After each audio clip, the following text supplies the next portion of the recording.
Imagina só, um simples aplicativo de banco começa, do nada, a criar paradoxos. Umas coisas tão malucas que parecem saídas de um filme de viagem no tempo. Pois é, essa foi exatamente a sensação de milhões de brasileiros. Hoje, a gente vai mergulhar fundo numa série de falhas que transformaram o que era para ser instantâneo num caos instável. Tudo com base nos relatórios sobre o Pix da Caixa. Olha, essa citação, tirada de um dos materiais que a gente analisou, resume a história toda, não é? Não estamos falando só de bugs de sistema. É sobre como a tecnologia, quando dá errado, parece que bagunça a nossa própria realidade. Então, vamos entender essa história direito. Para a gente ter uma ideia do tamanho do problema, primeiro a gente precisa fazer uma pequena viagem no tempo. Vamos voltar e olhar de perto a sequência de falhas que deixaram todo mundo de cabelo em pé e que mostraram um padrão bem preocupante. De setembro de 2024 até janeiro de 2026, o que a gente vê não são probleminhas isolados. É quase uma crónica de um desastre anunciado, com problemas que iam e voltavam.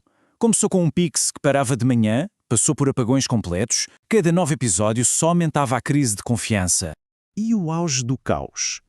Esse foi em outubro de 2025. Nesse dia, o sistema chegou a registrar 272 reclamações por minuto. É um número surdo. Dá para ter uma noção da escala da confusão, não é? Foi como se o sistema inteiro tivesse virado de cabeça para baixo. E em junho de 2025, a história ficou ainda mais bizarra. Imagina a cena. O dinheiro saía da conta da pessoa, mas simplesmente não chegava no destino. Por mais de 24 horas, a grana ficou ali, presa num tipo de limbo digital. Um verdadeiro buraco negro financeiro que deixou milhares de pessoas numa aflição tremenda. E quando a gente achava que não podia piorar, véspera de ano novo de 2025. A pessoa ia lá tentar pagar uma conta, com dinheiro na conta, certeza absoluta, e o aplicativo bloqueava, dizendo saldo insuficiente. Pensa no constrangimento, na confusão bem na hora de resolver as pendências do ano. Que situação! Tá bom, a gente já viu os sintomas, mas qual era a doença de fato? Para entender por que essas falhas não paravam de acontecer, a gente precisa agora abrir o capô e olhar para dentro do sistema, para a arquitetura por trás do aplicativo. Essa é a pergunta de $1 milhão, não é? E a resposta não é azar nem nada cósmico. As fontes que nós consultamos apontam para problemas técnicos bem específicos e que, na verdade, eram até previsíveis. O problema estava na fundação, na própria estrutura do sistema. Aqui está o coração do problema. A Caixa operava com um sistema que a gente chama de monolítico, uma coisa antiga e frágil. Pensa num castelo de cartas. Se uma carta lá da base tremer, tudo desmorona junto. Enquanto isso, o mercado todo já tinha mudado para outro modelo, o de microserviços. Esse é mais parecido com o Lego. Se uma pecinha dá defeito, você só troca ela, e o resto do brinquedo continua de pé. É um sistema muito, mas muito mais forte. Então, juntando as peças, a gente vê que a receita do desastre estava pronta. A infraestrutura era velha, não aguentava o tranco em dias de muito movimento, como o pagamento de benefícios ou quando acumulava loteria. Para piorar, não tinha ninguém monitorando para prever encrenca e, claro, não existia um plano B para quando ela acontecia. Mas olha só, a tecnologia nunca falha sozinha, num vácuo. Agora a gente vai para uma camada mais profunda dessa história. Vamos ver como as decisões lá de cima da gestão criaram o cenário perfeito para esse caos todo acontecer. Essa frase aqui diz tudo. No fundo, cada bug no código, cada falha no aplicativo, era um reflexo de uma falha lá nas salas de reunião. As decisões tomadas, ou até as que deixaram de ser tomadas, nos cargos mais altos, tiveram um impacto direto e terrível no aplicativo que milhões de pessoas dependem todo santo dia. A análise dos relatórios deixa bem claro. A responsabilidade foi compartilhada, não foi uma coisa só. Começa com uma presidência que, segundo as fontes, estava mais preocupada com política do que com engenharia, criando um clima ruim. Passa por um conselho de administração que não liberava o dinheiro necessário para a TI e vai até aos ministérios supervisores, que às vezes viam o banco mais como uma ferramenta política do que como uma infraestrutura essencial para a vida das pessoas.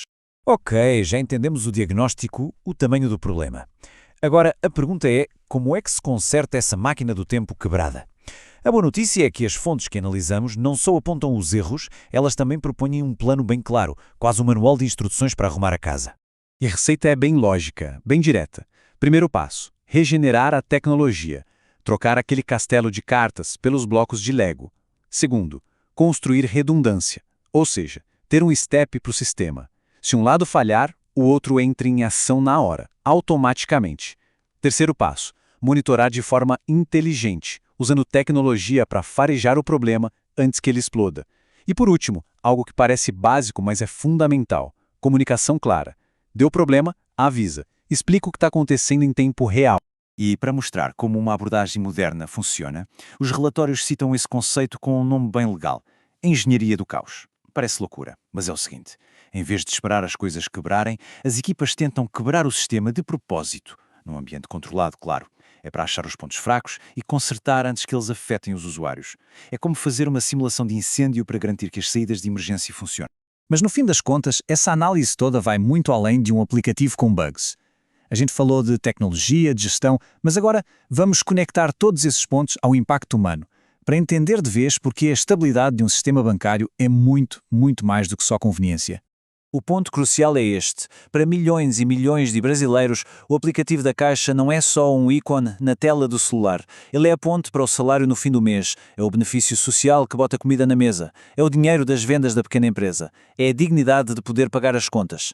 Cada vez que esse sistema falha, não é só um bug, é a vida de alguém que trava junto. E essa é talvez a lição mais poderosa que a gente tira dessa história toda. Investir em tecnologia que funciona, em sistemas estáveis e em comunicação transparente não é um gasto, é um ato fundamental de serviço público. No fundo, é uma forma de cuidado. E a gente termina com essa provocação. Num mundo onde a nossa vida é cada vez mais digital, onde tudo depende de um app, de um site, a gente fala tanto em inovação, em criar a próxima novidade, mas talvez a inovação mais radical, mais necessária de todas, seja uma coisa bem mais simples: a confiabilidade, a garantia de que o sistema simplesmente funciona.